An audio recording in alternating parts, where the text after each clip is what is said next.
The NXT Women's division seems to be undergoing rapid change. Tegan Nox, Shotzi Blackheart, and Toni Storm are off to the main roster, elevating a new set of competitors for the women's division. Everyone seems to be staking their claim. I'm Ryan Joy, and I run MinutesToBellTime.com, a website and database tracking pro wrestling from around the world.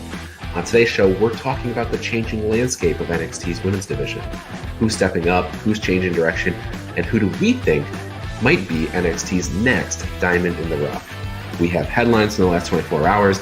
John Smith is in the house, and this is the Daily Wrestling News Show for July 14, 2021, where we sort through all the bullshit in wrestling news to find you the truth.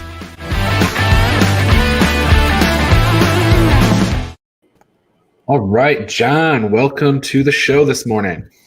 Thanks for having me, as always, man. Still recovering from Al's great wedding on Sunday. I ate way too many lamb chops and had a little too many Coronas, but we're here and we're rolling, talking wrestling. All right, perfect. And the theme for the first half of today's show is the NXT Women's Division. We have Toni Storm, Shotzi Blackheart, Tegan Nox. They're gone. They're all going to the main roster. Best of luck, best wishes, storylines be damned. They're gone. That's like story one. Is Toni Storm's name going to be Toni or Storm? Oh my gosh. I guess they can't do Storm because of Marvel, so maybe her name's going to be Toni. Yeah. They have to do Toni because of Tony time. Oh yeah, and T Storm. Okay, so that happened. That opened. It's like three names, right? But Tegan Nox has been gone forever, so it really isn't.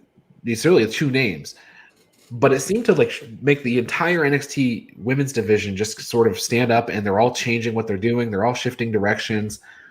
Raquel Gonzalez didn't have a match last night, but she was ringside with Dakota Kai for her match, and right after the match, Xia Li comes to the ring, and she's like, I want to wrestle for the championship. Give me my match.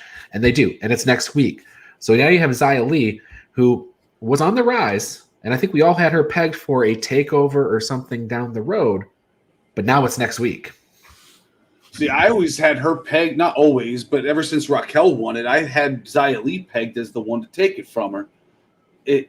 I feel like it's too soon, though, and I don't know if they would do it, so close to the pay-per-view that just ended. Like, why wouldn't they have done it there? So it's odd to me that this is happening already, but I'm ready for it. I hope Xia Li wins, but I mean, either way, it'll be a good match. Are you going to pick Xia Li for this? I can't believe it's next week. It's tough. I'm probably going to have to go with Raquel, but I mean, Xia Li seemed unstoppable ever since the Tian Sha thing started. Yeah, exactly. So we just had Great American Bash. That was last week. Then this week we had Karrion Kross versus Johnny Gargano, and then logically they have to do a women's championship match next. So you got Raquel versus Xia Li. I agree. It feels like Xia Li was going to be a real top contender a couple of months from now, but trigger pulled. So Xia Li, she's main event right now next week. It also seems like they're calling a lot of audibles right now, though. So maybe they're moving it up, or maybe Raquel is going to end up being called up in the draft or something, and they got to get the title off of her. Who knows? I mean, I'd like to see that. I mean, as long as it's Xia Li, as long as it's somebody that deserves it, like her or Dakota Kai, but I don't think they would move that fast with that. But the other thing that's cool about this, Xia Li has not had very many matches of any length. Her matches are usually 1, 2, 3 moves and game over, right? She kicks somebody in the face and ends the match. In a title match, you would expect it to go, get a 15-minute segment. Yeah, I mean, Mercedes, she went pretty long with Mercedes Martinez. And then, she's kind of comparable to Raquel Gonzalez. So, it should be a long match, but they might also work off of her knocking the hell out of Mercedes Martinez and, just turn her into a one-hit, killing machine type thing. Right. Well, the stories continue because there was 3 matches last night on NXT that surrounded the women's division, but there was a whole lot of storyline going on. And the Robert Stone brand That's Aaliyah and Jessie Kamea. They had a match last night against Casey Catanzaro and Caden Carter. Casey and Caden got the win there, but the story came afterwards when Aaliyah beat the crap out of Robert Stone. And I guess she is no longer part of the brand. Yeah, rare face turn, right? You don't normally see face turns like that. You usually beating the crap out of somebody earns you the heel status, but when you're beating up Robert Stone, that makes you the face. I was impressed by the reaction she got too. The NXT crowd really got behind her during that beatdown of Robert Stone. I wasn't aware that Robert Stone was that much disliked. Yeah, I think she'll do real good as a face, though. Just the way her little mannerisms afterwards were not anything that she acted like, before. It was more face-like, and it seems to work for her. So I like it. She felt very, very excited. And then after that, segment not over, Frankie Monet comes out. So now you have Frankie Monet, who appears to have taken over leadership of the Robert Stone brand. She's sort of walking in front now. So Frankie and Jessie, and then Robert Stone, I guess he'll be I don't know what he'll be doing, but he'll be in the background making sure their flights get booked or whatever. And she called themselves the brand. I don't know if that's going to be what they're called, but she said the brand is looking different, or the brand has changed, or something like that. So, I think that might be what they're called. And I think Mandy Rose might end up as part of it too. Yes, Mandy Rose, another interest. So another women's division story that came up on NXT last night. And first and foremost, it started in the Sarai versus Gigi Dolan match, which by itself is a story because Gigi Dolan is making her singles debut and kind of showing out. And here's my my character and everything. She had a promo and they did an exclusive and everything. So Gigi Dolan kind of getting positioned, ready for her big move. And Gigi lost her match to Sarai, but partway through the match, Mandy Rose randomly appears on screen, and everybody's like, well, why is Mandy Rose here? She's in a tag team with Dana Brooke that's actually in tag title contention on the main roster. What's going on there? PW Insider reported this morning that they've got an update. Dana Brooke is full-time with NXT. She is no longer an active member of the Raw roster. So, Mandy Rose, there you go. And I especially love this because I think it means that we're not going to be seeing much of Dana Brooke on our televisions anymore. I think Dana Brooke will be relegated toward the bottom end of the women's division in whichever brand she ends up on. But, yeah, and then Mandy Rose so it wasn't real clear what Mandy Rose was doing out there for the Sarai match. And then she had that little interaction with Frankie Monet in the back. She went on Twitter and wrote, "I'm back," indicating that she's back on NXT. So another weird shift in the women's division. You know what? I don't really remember much of her in NXT, if at all. I can't, maybe something would refresh my memory, but I think she either didn't do anything significant there or didn't spend much time there at all, because I can't remember a thing. And I've been watching a while now. I don't think she ever did much significant. She was there, and then she came up as part of Absolution, and when that happened, I remember it being kind of rapid. Her and Sonya and Paige, they all kind of just debuted real quickly. Not Paige; she'd been around forever, but right, the other two. So you have that. You also have Ember Moon on the roster, who lost to Dakota Kai, but she had a great match with Raquel a few weeks ago. That was a big surprise to me, actually. I thought since she lost her tag partner, they were going to let her get off on the right foot. But it's I've been saying it for a while now. Always a bridesmaid, never a bride. It's she's there to enhance other talent now. It's crazy. And it was, and Dakota got a good win. That was a long match. It was 13-minute match. So absolutely. So you have all these stories going. Plus, you have a good match between Dakota and Ember Moon to kick off the show for the women's division. And then you still got Candice LeRae and Indy Hartwell. Indy Hartwell has her story with Dexter Lumis and everything that's going on there, and Candice LeRae trying to make sure she's in the middle of it. So, and it's also weird, speaking of Candice LeRae, how Tegan Nox got the call up last week, and now we don't get the payoff of, the angle of Tegan costing her the tag titles and everything that happened before it, where Candice took her out. Like, we don't get the payoff of any of that, which I find very shocking. Right. We watched that battery charge for weeks. It charged up. She came out. She beat up Candice, and then she went to the main roster. I guess she was putting the period at the end of the sentence. Was like, I'm getting my revenge by beating you up here, and then we're moving on. Yeah, maybe once the Way gets called up to the main roster, they'll start the Candice Tegan thing. And maybe the thing that kicked this whole thing off was Zoe Stark and Io Shirai winning the tag titles, because Zoe Stark, not necessarily a brand new face, but she's on the newer end of the people that have been coming in, and she's kind of kickstarted now. So you've got Zoe Stark, Gigi Dolan, Frankie Monet, all these people that are kind of on the newer set. And then you've got restarts for Aaliyah and Jessie Kamea and Mandy Rose. So it's the women's division version of the Breakouts tournament, just in a different way. They're shaking it up. They're giving us something new. Yeah, and I said on this show or EWP or something that if WWE decided that they were going to call up the entire women's division, there was enough people in the back that they could easily repopulate it. And I think that's what we're seeing here. It's like they didn't pull up the entire division, but they pulled out a few key members, and they're kind of looking to see of that layer who's going to stick. Yeah, they still got what's her name, B-Fab from Hit Row. She still hasn't had a match yet, so she's probably pretty good. I don't think they would have put her in the group if she wasn't. So I'm looking forward to seeing her. Right, and Mercedes Martinez. So they're pretty deep off of that one brand. So, all right. So I think, John, I put in the sort of the intro. Who do we think is the diamond in the rough of all these new faces, or like you got even like your Aaliyahs and your Jessie Kamea? Who's like the person that's going to surprisingly stand out? Any thoughts on that? That's pretty tough. I don't think it's Saray. I think they're going to try with her, but I don't think she's going to stick like Io or Asuka did.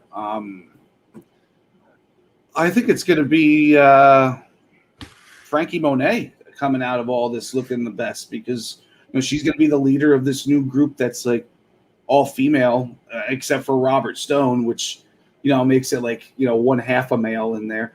But I think it's all centered around her, and I think she's going to run with it, because I seen what she could do with Impact, and I think she can take it to the next level over there. And it's fun that you said that, because I've been looking at Jessie Kamea and saying, this person, she's really, really tall. She's built sort of like that Raquel build, maybe not quite as toned or whatever, but she's really big and athletic. So now her paired with Frankie Monet, they're off to the races. That could be an actual formidable stable, which is not something we've said about the Robert Stone brand maybe ever. So yeah, it's tough with Kamea, though, because we just got Raquel and Mercedes in the past couple of years, and then we have Kamea coming right after that. It's like, okay, we already got two tall girls, and that's, not usually how it goes, or like it just keeps going tall girl, tall girl, tall girl, Well, the previous tall girls get called up, and then she's the tall girl. All right. Well, we have a bunch of other stuff to talk about. Headlines. We got some John Cena update. We've got Dynamite coming up tonight. We're going to talk about that in the second half of the show. Stick with us. That's coming up right after this commercial break. If you love the Daily Wrestling News Show, then I want to tell you how you can support us. First, check out bodyslamclothes.com. You can get a variety of shirts for just $20, and all of them come in the super soft style, and the price you see includes all sizes and shipping. Get 10% off 2 or more shirts with the promo code SHIRTS10. Go to bodyslamclothes.com right now to check it out.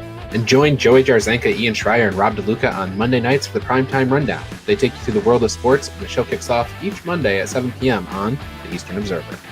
And each Tuesday, Al Carl hosts the Essential Wrestling Podcast alongside John Smith, myself, John DeConnie, and Gary Mahaffey. It's another week of updates and highlights in the world of wrestling. Here are our analysis on who we think is going to win the week's matches. Coverage begins at 6 p.m. on the Eastern Observer. And Pro Wrestling Pick'em. It's a place where you can join or host a Pick'em League to test your predictive skills in the world of pro wrestling. Create an account and join a league now at ProWrestlingPick'em.com so you can play against your friends or play against the universe. And the Body Slam Brigade newsletter, currently going out to over 4,200 people each Friday. It consolidates all the top stories in professional wrestling into a quick-to-read email written by me for you for free. Sign up now at BodySlamBrigade.com. And of course, this show, the Daily Wrestling News Show. We're here every day, Monday through Thursday, and occasionally on Friday. You can listen to us on Apple Podcasts and Spotify, or watch us live on Facebook and YouTube at 10 a.m. This is the Daily Wrestling News Show, and we thank you for your support.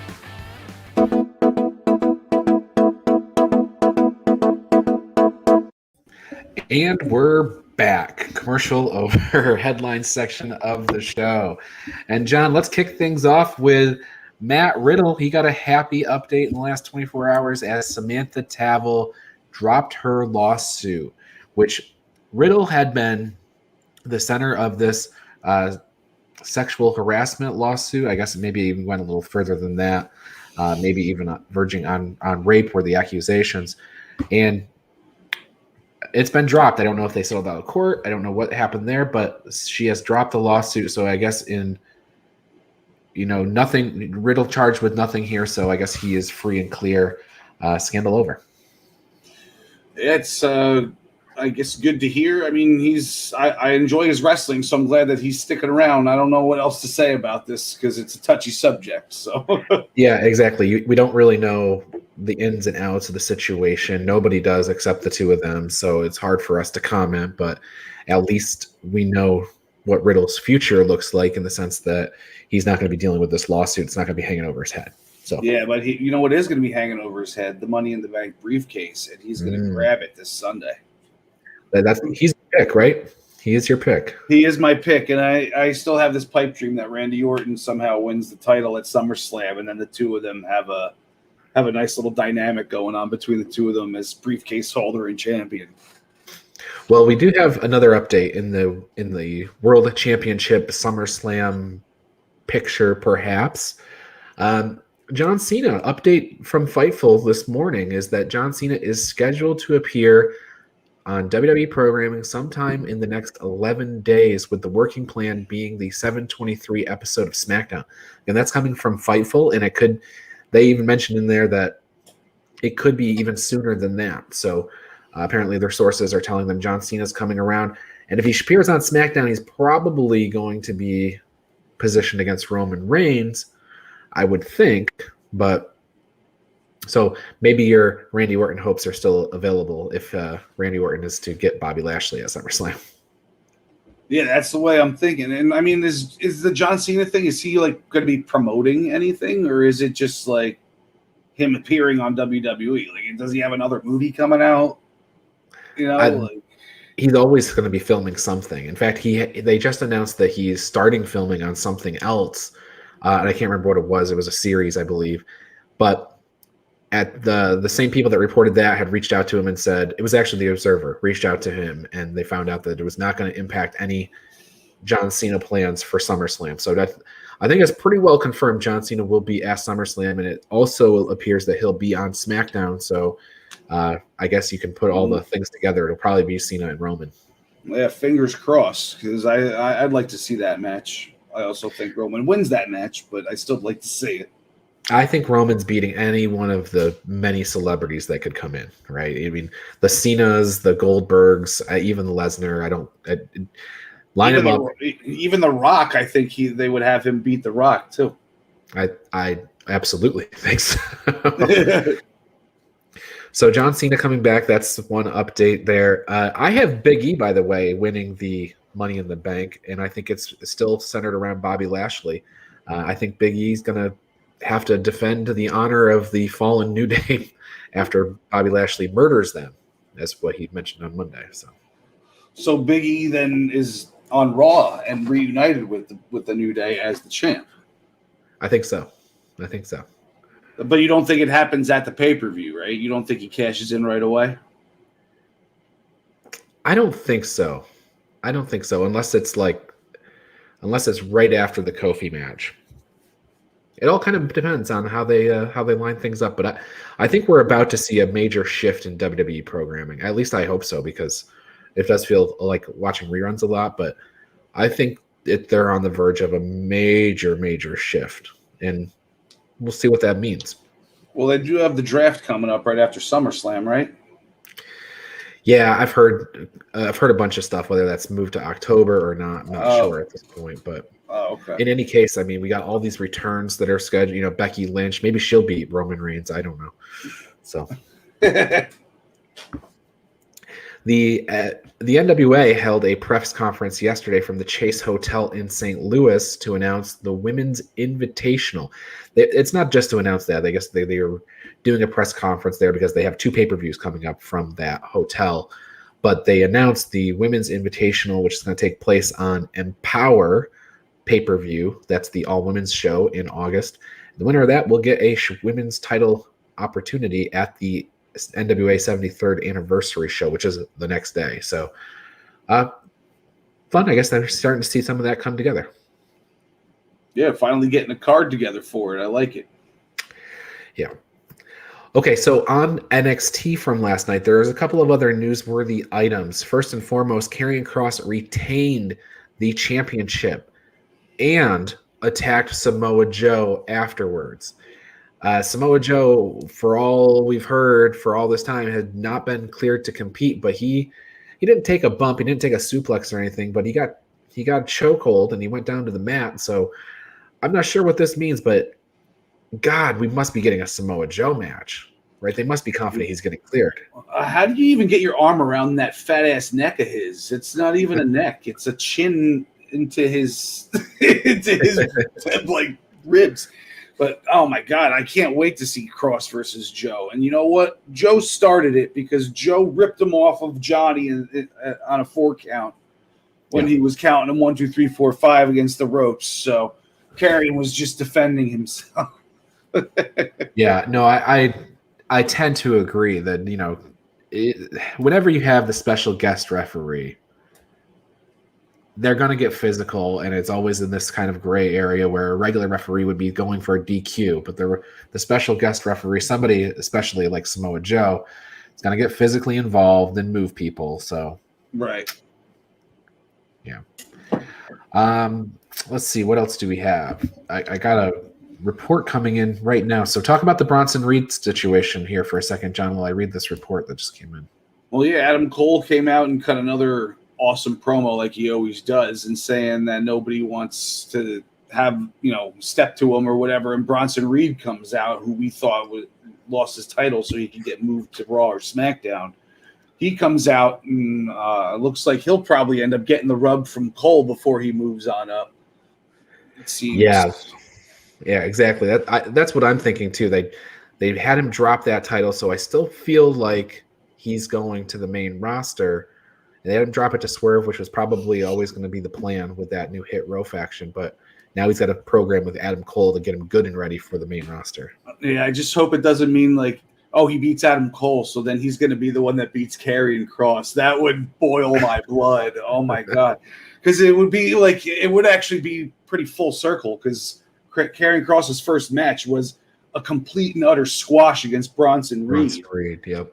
And then Reed was injured from it. And when he came back, you know, he had like a decent match against Kross and still lost.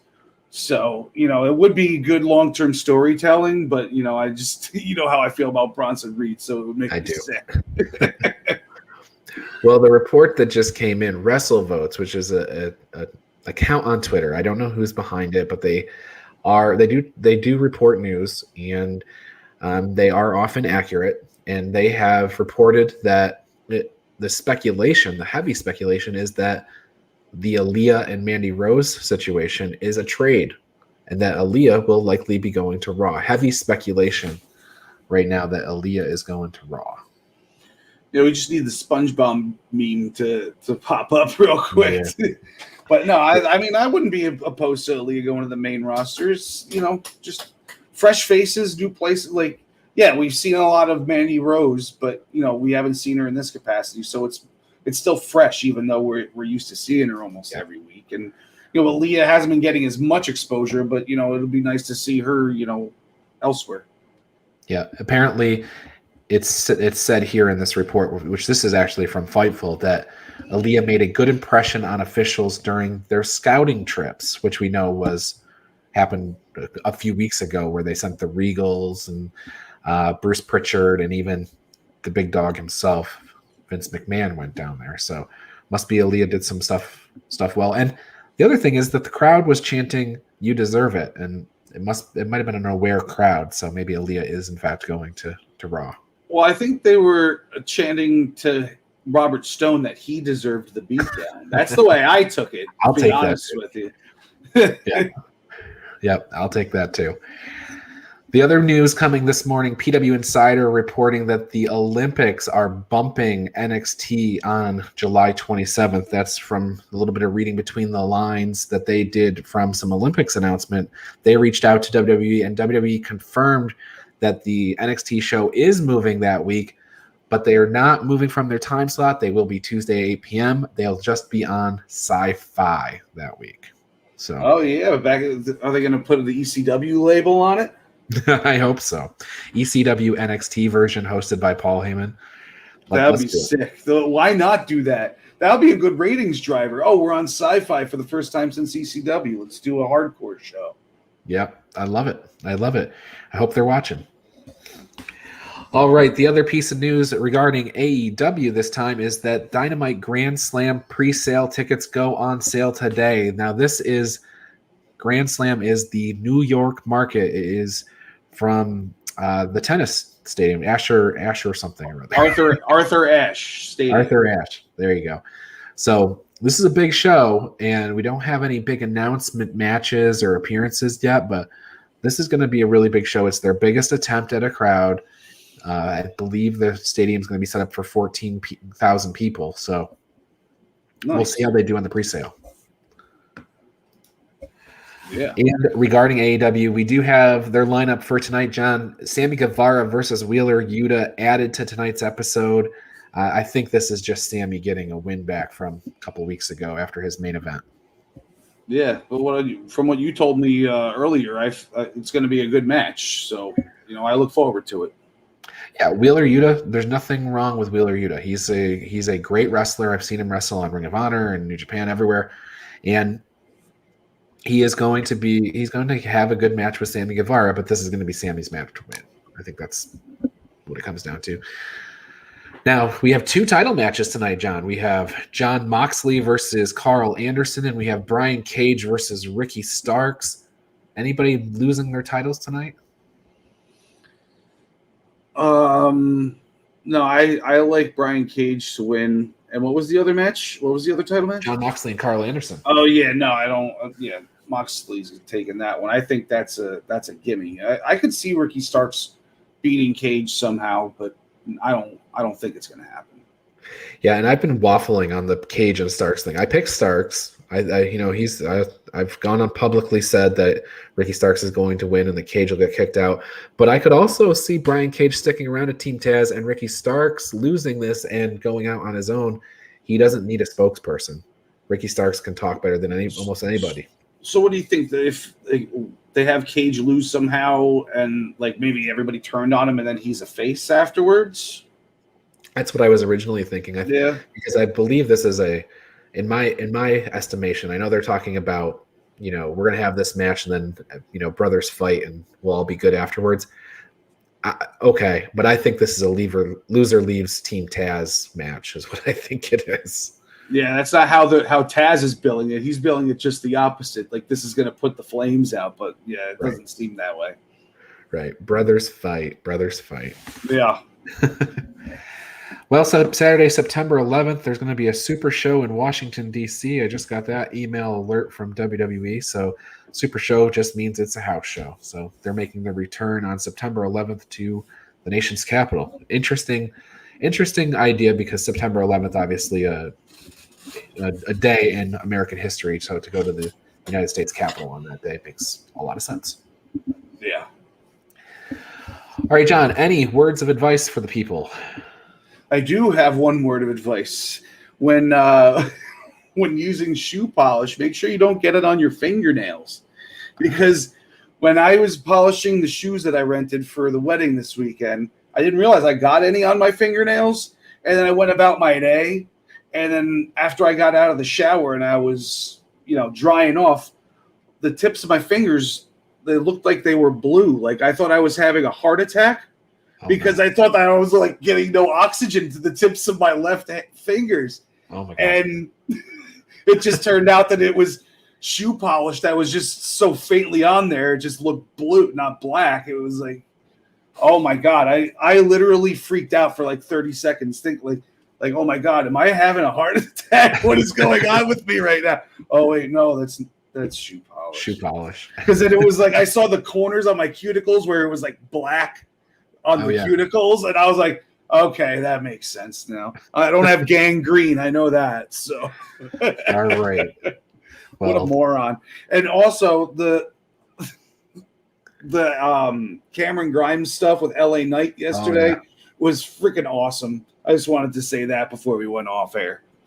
No, you're absolutely right. I actually had a note on that. We should mention that next week we have the women's title match that we talked about, Xia Li versus Raquel Gonzalez. Also, Bobby Fish and Kazuchika versus Roderick Strong and Tyler Rust.